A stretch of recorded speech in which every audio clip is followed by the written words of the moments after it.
Welcome students.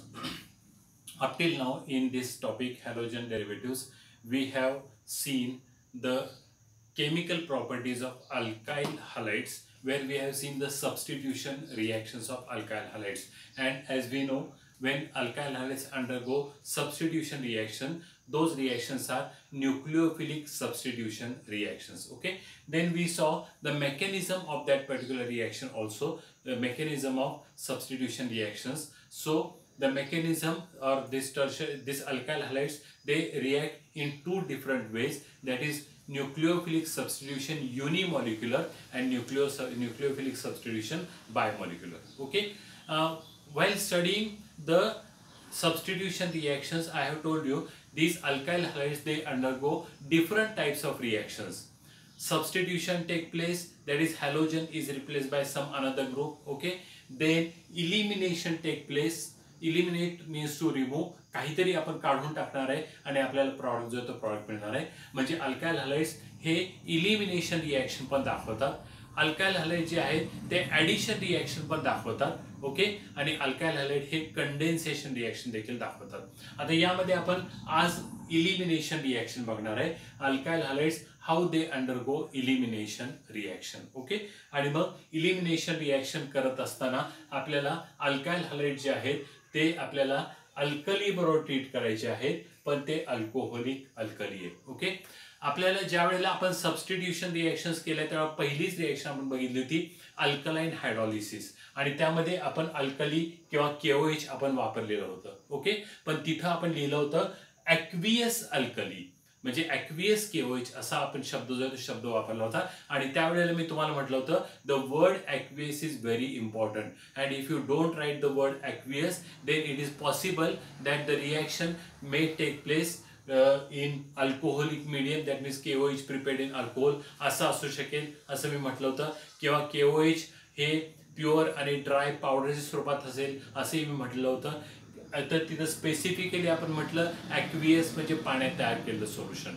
आता मी इथं specifically alcoholic शब्द वापरतोय, म्हणजे अल्कली और KOH is prepared in alcohol. Okay, अल्कोहोलमध्ये KOH आहे, ते KOH तयार झालेले आहे. मग आता जर समजा आपण अल्काइल हलाइड घेतलं आणि ते जर समजा आपण अल्कोहोलिक KOH बरोबर जर आपण समजा ट्रीट केलं. आता उदाहरणार्थ समजा मी असं घेतलं RCH2 आणि X. Okay, this is alkyl halide. आता मी इथं घेत असताना काय केलेलं आहे तर एक CH2 मी हे केलेलं आहे, कारण R ग्रुप जो आहे तो अल्काइल ग्रुप आहे आणि तो एक कार्बन ॲटमचा असू शकतो किंवा एकापेक्षा जास्त कार्बन ॲटमचा असू शकतो.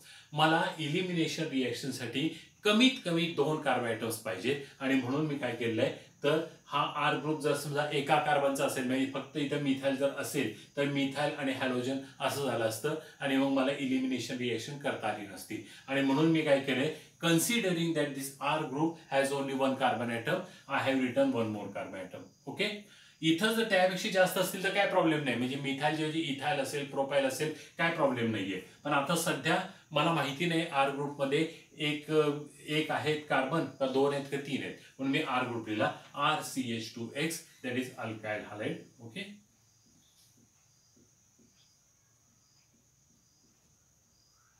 अल्काइल हलाइड मी घेतलं, आणि हा अल्काइल हलाइड जो आहे हा अल्काइल हलाइड जर समजा मी KOH बरोबर ट्रीट केला, alcoholic, the word alcoholic is very important.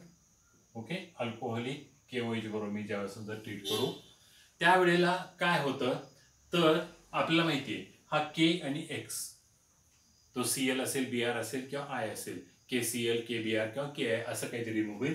आणि मग ज्या कार्बन ॲटम वरून आपण X काढलाय त्याच्या शेजारच्या कार्बन ॲटम वरून आपल्याला हायड्रोजन काढायचं आहे. मग हा हायड्रोजन आणि हा OH, आणि मग H2O निघून जाईल, आणि आपल्याला प्रॉडक्ट जो मिळणार आहे तो प्रॉडक्ट अल्कीन असणार आहे, अल्कीन. ओके, प्लस KX आणि प्लस H2O. ओके, अशा पद्धतीने रिएक्शन जे ही रिएक्शन होणार आहे. So alkyl halides are converted into alkenes. We know alkyl halides are saturated compounds and alkenes are unsaturated.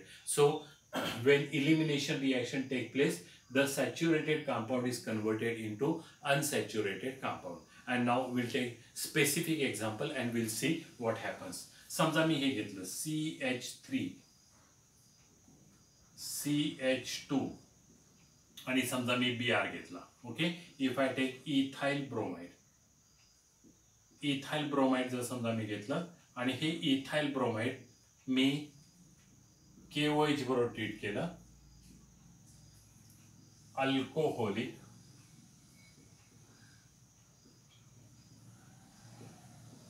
आणि हे गरम केलं किंवा मी हे समजा बॉईल केलं. आता इथं काय होतं तर मगाशी सांगितल्याप्रमाणे हा K आणि हा Br. ओके, काय निघून जाईल, KBr निघून जाईल. आणि आता ज्या कार्बन वरून आपण Br काढलेला आहे त्याच्या शेजारच्या कार्बन ॲटमवरून आपल्याला हायड्रोजन काढायचं आहे, म्हणजे हा H आणि हा OH H2O निघून जाईल. ओके, आता ज्या कार्बनवर फंक्शनल ग्रुप आहे दॅट इज Br, या कार्बनला म्हणतात अल्फा कार्बन. ओके, आणि मग त्याच्या शेजारचा कार्बन ॲटम असेल तर तो बीटा असेल, त्याच्या शेजारी असेल तर तो गॅमा असेल, डेल्टा असेल, ओमेगा असेल. आपल्याला एवढे लांब जायची गरज नाहीये, आपण अल्फा आणि बीटा हे दोन कार्बन ॲटम्स दाखवू. ओके, आणि आता काय होतं तर अल्फा कार्बन ॲटम वरून हॅलोजन ॲटम निघून जातो आणि त्याच्या शेजारच्या म्हणजे बीटा कार्बन ॲटम वरून हायड्रोजन निघून जातो. ओके, मग आता काय होईल तर इथं CH3 आहे, त्याच्याऐवजी आता इथं काय होणार आहे तर CH2 होणार आहे. ओके, हा CH2 असेल, हा Br निघून जाईल. मग आता हा K आणि Br काढून टाका म्हणजे KBr निघून गेला. ओके, KBr निघून गेला. त्यानंतर हा H आणि हा OH काढा म्हणजे काय निघून गेलं, H2O निघून गेला. ठीक आहे, H2O निघून गेला. आणि आता उरलं काय तर इथं CH2 आणि हा CH2, so there will be CH2 double bond CH2. You get alkene which is ethylene. Okay, you get ethylene as the product. Okay, and this reaction is called as alpha beta elimination reaction. Alpha beta elimination. So elimination take place in between the alpha carbon and the beta carbon atom. Okay, alpha आणि beta या carbon item वरनं elimination होतं आणि alpha आणि beta carbon ॲटमच्या मध्ये काय येतो तर डबल बॉन्ड येतो. And therefore this is alpha beta elimination reaction. So when ethyl bromide reacts with alcoholic KOH we get ethylene as the product. Okay, plus KBr plus H2O, and this is called as alpha beta elimination reaction. Okay, आता मी असं करतो आणखी एखादी reaction घेऊया.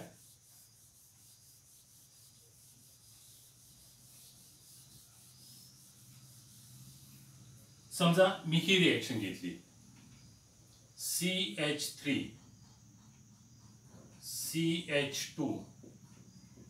CH2 आणि समजा Br घेतला. Okay, म्हणजे N propyl bromide,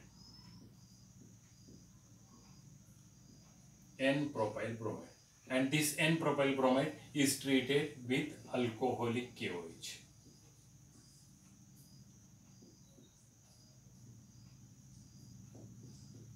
Okay, this is heated with alcoholic KOH. We know what will happen. This K and this halogen, that is Br, will be removed in the form of KBr. Okay, म्हणजे आपण alpha carbon item वरून halogen item जो आहे तो halogen item काढलेला आहे, हा Br. Okay, आणि अल्फाच्या शेजारी कोण तर बीटा कार्बन ॲटम. या बीटा कार्बन ॲटमवर आपल्याला H काढायचं आहे. ओके, म्हणजे इथनं H जाईल आणि हा OH जाईल, H2O निघून जाईल. उरलं काय CH3, इथं उरलं CH आणि इथं उरलं CH2, म्हणजे इथं आपल्याला काय येणार आहे तर डबल बॉन्ड येणार आहे. So you will get CH3 CH double bond CH2 plus KBr plus H2O. Okay, so you have to keep it in mind when you remove the hydrogen and halogen. Okay, the hydrogen atom is eliminated from the beta carbon atom. Okay, beta ज्या carbon item वरनं आपण halogen काढलेला आहे त्याच्या शेजारच्या carbon item वरून आपल्याला काय काढायचंय तर हायड्रोजन काढायचंय. Okay, so overall there is elimination of halogen and hydrogen, and elimination of hydrogen and halogen is called as dehydrohalogenation. Dehydrohalogenation. Okay, so the reaction is called as dehydrohalogenation. D means removal, hydro means hydrogen, and halogen. So removal of hydrogen and halogen is nothing but dehydrohalogenation, and this dehydrohalogenation is carried out by using alcoholic KOH. Okay, you can take NaOH also, alcoholic NaOH. Only the byproduct will be NaBr instead of KBr. Okay, तुम्ही NaOH घेऊ शकता किंवा KOH घेऊ शकता. म्हणजेच तुम्ही काय तर अल्कोहोलिक अल्कली जे आहे ते अल्कली तुम्ही घेऊ शकता. ओके, आता इथं जर समजा तुम्ही ऑब्झर्व केलं, मी पहिले एक्झाम्पल घेतलं होतं इथाइल ब्रोमाइडचं. तुम्हाला तिथं दोनच कार्बन ॲटम होते, त्यामुळं एका कार्बन ॲटमवरून आपण Br काढला, त्याच्या शेजारच्या कार्बन ॲटमवरून हायड्रोजन काढला. रिमूव्हल ऑफ हॅलोजन आणि हायड्रोजन, डिहायड्रोहॅलोजनेशन. आता मी काय केलंय तर 3 कार्बन ॲटम घेतलेत N propyl bromide. Okay, Br जो आहे तो या कार्बन ॲटमवरून होता, मग तो Br इकडचा मी काढून टाकला, आणि आता त्याच्या शेजारी जो कार्बन ॲटम जो आहे त्या कार्बन ॲटमवरून मी H काढलेला आहे. रिमूव्हल ऑफ हॅलोजन आणि हायड्रोजन, दॅट इज डिहायड्रोहॅलोजनेशन. ओके, आणि मग मला प्रॉडक्ट जो मिळालेला आहे तो प्रोपीन किंवा प्रोपिलीन मिळालेला आहे. प्रोपीन किंवा प्रोपिलीन. ओके, आता समजा मी असं केलं,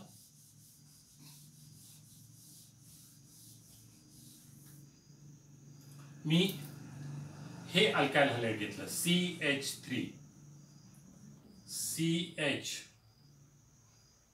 then CH3, CH2, CH, Br and CH3. Okay, मी हे अल्काइल हॅलाइड घेतलेलं आहे, 4 कार्बन ॲटम्स आहेत. Okay, this is butyl bromide. Now this Br is present on the secondary carbon atom, कारण तो 2 कार्बन ॲटम्सना अटॅच झालेला आहे. So this is secondary butyl bromide. Okay, secondary butyl bromide. I have taken secondary butyl bromide. Now the carbon atom which carries the halogen atom is called as alpha carbon atom. Okay, आणि मग त्याच्या शेजारचा जो असतो तो beta असतो. शेजारी दोघं जण आहेत बीटा. ओके, मग गॅमा डेल्टा वगैरे असं असेल. आपल्याला काय करायचंय तर अल्फा बीटा इलिमिनेशन करायचंय, त्यामुळे मी अल्फा आणि बीटा हे दोनच मी दाखवले. ओके, आणि मग आता हे जर समजा मी अल्कोहोलिक KOH बरोबर जर समजा मी ट्रीट केलं, अल्कोहोलिक KOH बरोबर समजा हे मी ट्रीट केलं, तर काय होणार आहे तर अल्फा बीटा इलिमिनेशन होणार आहे. अल्फा कार्बन ॲटम वरून आपण Br काढणार आहे. ओके, आणि बीटा कार्बन ॲटम वरून आपल्याला हायड्रोजन काढायचं आहे. आता बीटा कार्बन ॲटम्स 2 आहेत आपल्याकडे. मी असं करेन, ह्याला मी β1 म्हणेन आणि याला β2 म्हणेन. Okay, it is possible that you can remove hydrogen from β1 carbon atom. Okay, म्हणजे इथून तुम्ही हायड्रोजन जो आहे तो हायड्रोजन काढू शकता, or you can remove the hydrogen from β2 carbon, that means this carbon atom. Okay, आता समजा मी जर β1 कार्बन वरून जर समजा हायड्रोजन काढला. ओके, हा हायड्रोजन काढणार आहे, Br आणि KBr निघून जाणार आहे. ओके, आणि समजा मी इथून जर समजा हायड्रोजन काढला तर मला प्रॉडक्ट मिळेल CH3, then CH2, then CH double bond CH2 plus KBr plus H2O. Okay, अशा पद्धतीचा मला प्रॉडक्ट जो आहे तो प्रॉडक्ट मिळेल. म्हणजेच मी म्हणेन की हा जो प्रॉडक्ट जो आहे तो ब्यूटीन आहे, ब्यूट1इन. ओके, ब्यूट1इन. आता मी इथं काय केले तर IUPAC सिस्टीम नॉमेनक्लेचर वापरली. मग ॲक्च्युली मी पूर्वी पण एका ह्याच्यामध्ये बोललो होतो की when you write the reaction and if you are writing the common system name, then you have to write both common systems. Okay, but if you want to write the UPAC name, then in both parts you have to write the UPAC name. मग इथं जर समजा मी तिकडे जर UPAC system वापरली असेल तर इथे UPAC सिस्टीम वापरतो. दिस इज 2-bromobutane.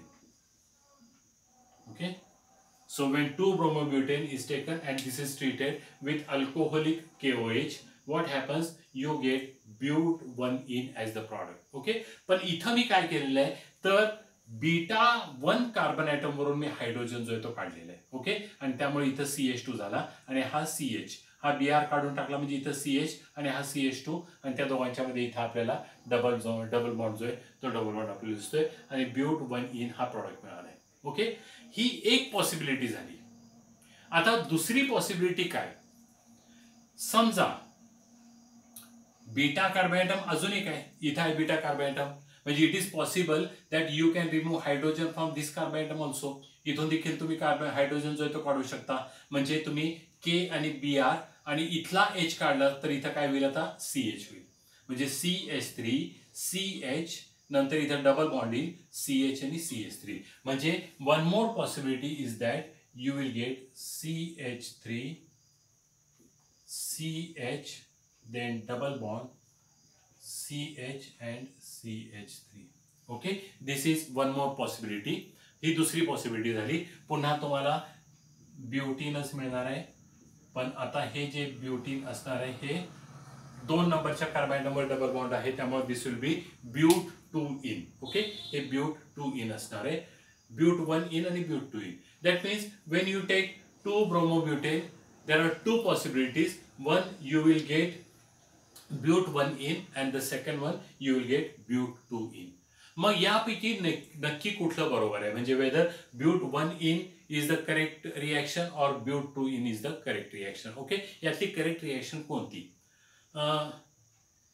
बऱ्याचशा रिएक्शन ज्या आहेत त्या रिएक्शन्स करून बघितल्या.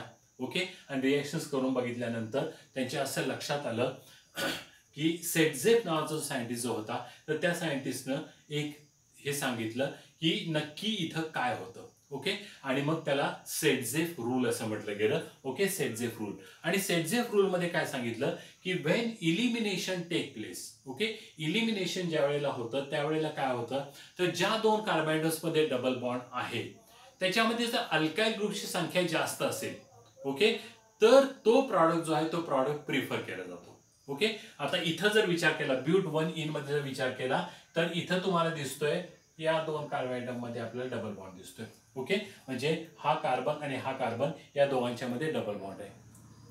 या कार्बनवर कुठे अल्काइल ग्रुप नाहीच आहे, तिथं हायड्रोजन्स आहेत. ओके, पण या कार्बनवर मात्र तुम्हाला एक अल्काइल ग्रुप दिसतोय, म्हणजे इथं एक अल्काइल ग्रुप आहे.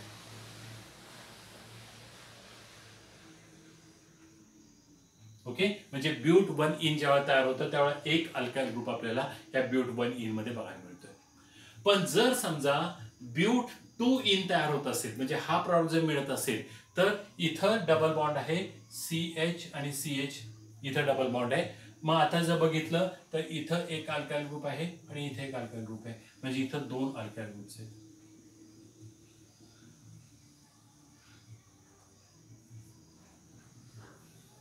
And according to Setzef rule, the alkene is preferred which has more number of alkyl groups. Okay, the double bond तिथं आहे. डबल बॉन्डवर जर जास्तीत जास्त अल्काइल ग्रुप जर येत असतील तर ते अल्कीन जे आहे ते प्रिफर केलं जातं. So but2ene is obtained and not but1ene. Okay, but1ene हा आपल्याला मिळणार नाही तर but2ene हा प्रॉडक्ट जो आहे हा प्रॉडक्ट आपल्याला मिळेल अकॉर्डिंग टू सेटझेफ रूल. ओके, मग सेटझेफ रूल मध्ये ज्या 2 कार्बन ॲटम मध्ये डबल बॉन्ड आहे त्याच्यावर जर समजा जास्त अल्काइल ग्रुप जर असतील तर तो आपल्याला प्रॉडक्ट जो आहे तो प्रॉडक्ट जास्त मिळतो. इथं 2 अल्काइल ग्रुप आहेत, but1ene मध्ये मात्र एकच अल्काइल ग्रुप आहे त्यामुळे हे मिळणार नाही. तर त्याचे काय मिळेल तर but2ene हा प्रॉडक्ट जो आहे हा प्रॉडक्ट मिळेल. So this is about the elimination reaction. Eliminate means to remove किंवा काढून टाकणे, आणि हा प्रॉडक्ट जो आहे तो प्रॉडक्ट आपल्याला मिळेल. ओके, तर अशा पद्धतीने ही रिएक्शन जी आहे ही रिएक्शन बघितली. आता याच्यावर बऱ्याच वेळेला तुम्हाला नीट असेल, जेई असेल किंवा सीईटी असेल याच्यावर प्रश्न विचारला जातो की ज्या वेळेला 2 ब्रोमोब्युटेन किंवा सेकंडरी ब्युटाइल ब्रोमाइड जेव्हा घेतलं जातं आणि त्याच्यावर अल्कोहोलिक केओएची ॲक्शन केली जाते त्यावेळेला कोणता प्रॉडक्ट पॉसिबल आहे, म्हणजे whether the product 2 butene is possible और 1 ब्युटीन इज पॉसिबल. ओके, आपला ऑप्शन काय असणार आहे तर 2 ब्युटीन हा आपला प्रॉडक्ट जो आहे तो प्रॉडक्ट असणार आहे. ओके, मग हे जे आहे हे आपल्याला लक्षात ठेवायचं आहे. आता समजा मी जर असं केलं असतं,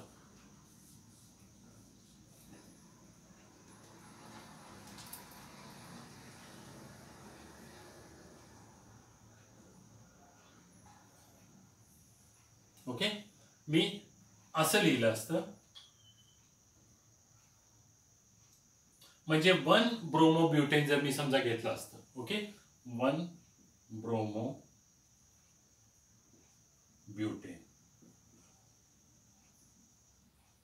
आणि मी जर समजा त्याच्यावर अल्कोहोलिक केओची जर समजा ऍक्शन जर मी केली असती. ओके, आता इथं काय झालं असतं, हा के आणि बीआर केबीआर निघून गेला असता. ओके, आणि मग आता बीटा कार्बन ॲटम वरून हायड्रोजन काढला, हा एच आणि हा OH H2 गेला असता, म्हणजे CH3 CH2 CH double bond CH2. Okay, म्हणजे आपल्याला हा प्रॉडक्ट जो आहे हा प्रॉडक्ट आपल्याला मिळाला असता.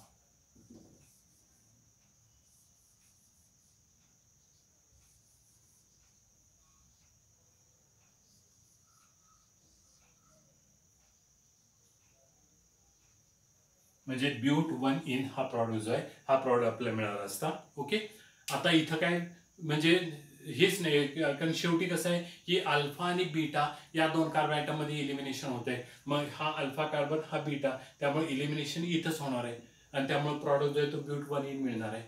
आणि जर ज्या वेळेला समजा हा बीआर हा दुसऱ्या कार्बन ॲटमवर असला असता तर 2 पॉसिबिलिटीज होत्या, ब्यूट 1 इन आणि ब्यूट 2 इन, आणि त्यामुळे ब्यूट 2 इन जे आहे अकॉर्डिंग टू सेटझेफ रूल तुम्हाला ब्यूट 2 इन जे आहे हे मिळालं असतं. Okay, so this is about elimination reaction. Okay, I will take one more example.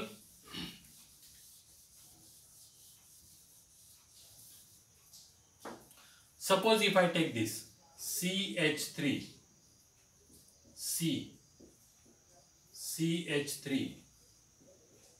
CH3 आणि Br, that is tertiary butyl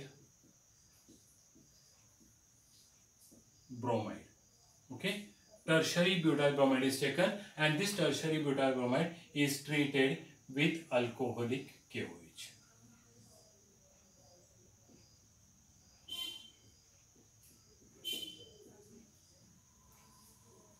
okay, what will happen, आपल्याला माहिती आहे की हा बीआर ज्या कार्बन ॲटमवर आहे त्याला आपण अल्फा कार्बन म्हणतो.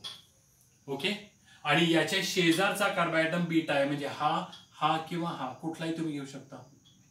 हा बीटा आहे, हा बीटा आहे, हा बीटा आहे, म्हणजे तुम्ही हा बीआर काढू शकताय या कार्बनवरनं आणि हायड्रोजन इथून किंवा इथून कुठूनही काढू शकता. ओके, आणि मग तुम्हाला प्रॉडक्ट मिळेल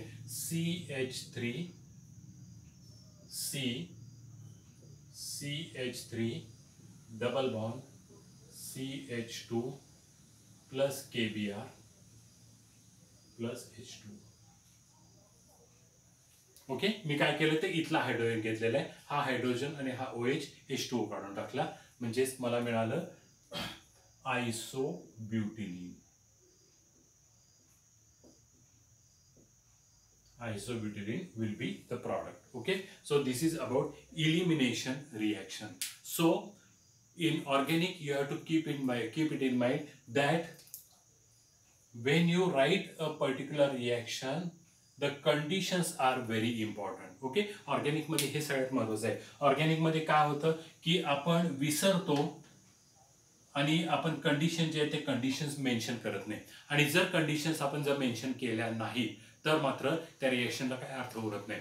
कारण आपण KOH ची रिएक्शन बघितलेली आहे, ॲक्वियस मीडियम मध्ये आपण बघितलेली आहे, तसंच इथं अल्कोहोलिक मध्ये बघितलं. ॲक्वियस मीडियम मध्ये सबस्टिट्यूशन होतं आणि अल्कोहोलिक मीडियम मध्ये इलिमिनेशन होतं. ओके, त्यामुळं कंडिशन्स ह्या अत्यंत महत्त्वाच्या आहेत.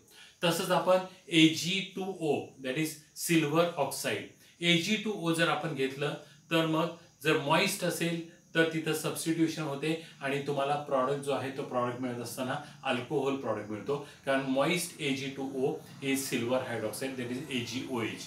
आणि ड्राय कंडिशन मध्ये असेल दॅट इज Ag2O तर तिथं आपल्याला इथर जो आहे तो इथर प्रॉडक्ट मिळणार आहे. ओके, म्हणजे या रिॲक्शन्स मध्ये आपल्याला जेव्हा आपण ऑर्गॅनिकच्या रिॲक्शन्स करतो त्यावेळेला ह्या कंडिशन जे आहेत ह्या कंडिशन्स खूप महत्त्वाचे आहेत. ओके, त्यामुळं कंडिशन्स विसरायच्या नाहीत. आणि most of the multiple choice questions are asked on the conditions only. Okay, म्हणजे एक तर कंडिशन कोणती आहे हे तुम्हाला विचारलं जाऊ शकेल, किंवा याचं कन्वर्जन यामध्ये करत असताना तुम्ही कोणती कंडिशन वापरणार. ओके, असं जो आहे तो असा प्रश्न असेल.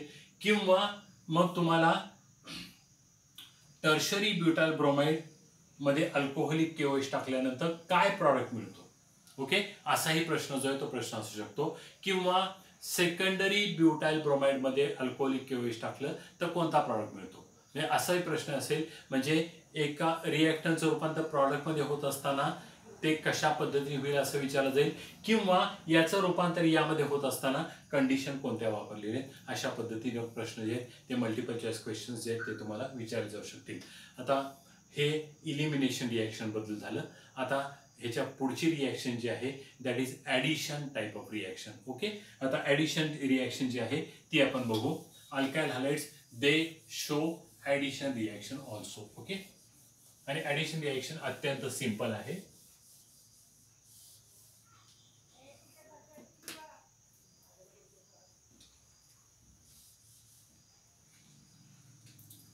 ॲडिशन रिॲक्शन आणि ॲडिशन रिॲक्शन मध्ये आपण formation of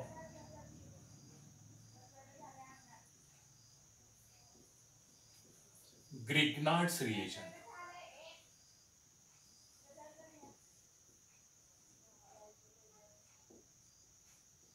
Okay, formation of Grignard's reagent. Okay, the name is given after the scientist Victor Grignard. He discovered this particular reagent and therefore it was said that this is Grignard's reagent. Okay, so we'll see what is meant by Grignard's reagent. Grignard's reagent is very simple. Grignard's reagent is alkyl magnesium halide. That is RMgX. Okay, this is Grignard's reagent. Grignard's reagent is alkyl magnesium halide, and this is prepared from alkyl halide. हे alkyl halide पासून तयार करायचे. Very simple. alkyl halide पासून alkyl magnesium halide तयार करायचे. Okay, म्हणजे आपण RX घेतला, अल्काइल हायलाइड घेतला, त्यामध्ये मॅग्नेशियम टाकला की आपल्याला अल्काइल मॅग्नेशियम हायलाइड मिळेल, which is Grignard's reagent. So the reaction is very simple. When you take alkyl halide, that is RX, and this is treated with magnesium,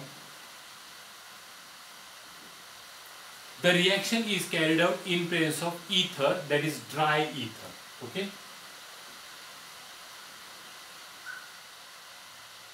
म्हणजे इथर जे आहे ते इथर ऍक्च्युअली लिक्विड आहे, पण शब्द आपण ड्राय वापरला याचा अर्थ त्यामध्ये पाणी असतं कामा नये. ओके, म्हणजे प्युअर इथर आपल्याला घ्यायचंय आणि ते जे आहे त्याला आपण ड्राय इथर असं म्हणतो. आता काय होतं, this magnesium is added in between this R and X.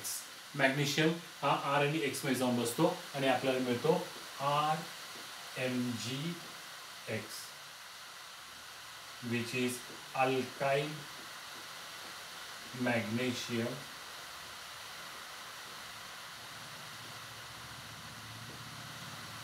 halide, which is nothing but Grignard's reagent. And this Grignard's reagent is always kept in ether. हा Grignard's reagent जो आहे तो नेहमी इथर मध्ये ठेवला जातो. ओके, आता हा इथर मध्ये का ठेवला जातो त्याबद्दल आपण थोडंसं बघूया. आपण एक स्पेसिफिक रिएक्शन घेऊ. Say for example if I take this CH3 and Cl, that is methyl chloride. Okay, when I take methyl chloride and when I treat it with magnesium metal in presence of dry ether, Okay, this magnesium will go in between CH3 and Cl, and you will get CH3 Mg and Cl, methyl magnesium chloride.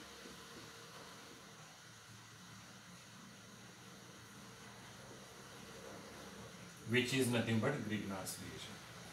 Okay. आता हा जो Grignard's reagent आहे, it is always stored in इथर. तो नेहमी इथर मध्ये ठेवला होतो, कारण हा Grignard's reagent जो आहे त्याला जर चुकून जरी पाणी लागलं, म्हणजे मी असं म्हणेन की ॲटमॉस्फिअर मध्ये जे मॉइश्चर आहे, ओके, ते मॉइश्चर जरी समजा ह्याच्यामध्ये जर आलं तर काय होतं, तर हा जो Grignard's reagent जो आहे CH3 MgCl,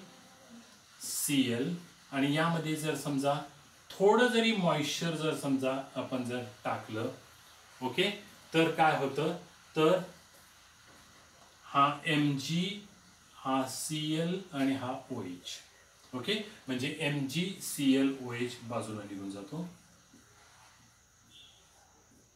आणि आता हा CH3 आणि हा H म्हणजे CH4, मिथेन गॅस आहे, गेला उडून. म्हणजे थोडक्यात काय, तर Grignard's reagent जो आहे त्याचा संपर्क पाण्याशी येऊ द्यायचा नाही. जर पाण्याशी संपर्क आला तर लगेचच त्याचं डिकॉम्पोजिशन होऊन आपल्याला अल्केन जे ते अल्केन मिळतात, आणि म्हणून Grignard's reagent हा नेहमी इथर मध्ये ठेवला जातो, आणि Grignard's reagent तयार करताना देखील आपल्याला इथर जे ते इथर वापरलं जातं. ओके. आता हा Grignard's reagent जो आहे, it is very useful reagent as far as the synthetic organic chemistry is concerned. Synthetic organic chemistry मध्ये Grignard's reagent चा उपयोग जो तो उपयोग होतो. We can prepare alcohols, all types of alcohols, primary, secondary, tertiary alcohols. We can prepare aldehydes, we can prepare ketones, we can prepare carboxylic acids. Okay, this Grignard's reagent also reacts with esters and you get the different products. Okay, so this Grignard's reagent is very much important as far as the synthetic organic chemistry is concerned. आता या Grignard's reagent चा उपयोग जो आहे तो आपल्याला पुढचे जे टॉपिक्स आता मी जे बोललो, अल्कोहोल्स बोललो, अल्डेहिड्स बोललो, कीटोन्स बोललो, कार्बोक्सिलिक ॲसिड बोललो, त्यानंतर एस्टर बोललो, या सगळ्यांच्या मध्ये Grignard's reagent जो आहे तो येणार आहे प्रत्येक ठिकाणी. आपण पाहिजे तर एखादा व्हिडिओ असा तयार करू की Grignard's reagentच्या सगळ्या केमिकल प्रॉपर्टीज एकाच ह्याच्यामध्ये येतील, असा एक व्हिडिओ जो आहे तो व्हिडिओ आपण तयार करू. म्हणजे if the question is asked on the Grignard's reagent, it may be asked for 2 marks, it may be asked for 3 marks also. Okay, मग तो जो आहे तो आपला क्वेश्चन हा तयार होऊन जाईल. Okay, so this is about addition reaction, that is formation of this Grignard's reagent. Okay, आणि आता या अल्काइल हॅलाइडमध्ये फक्त एकच रिॲक्शन राहिलेली आहे, that is Wurtz reaction. Okay, मग वुड्स रिॲक्शन काय आहे ते आपण पुढच्या व्हिडिओमध्ये बघूया. Thank you very much.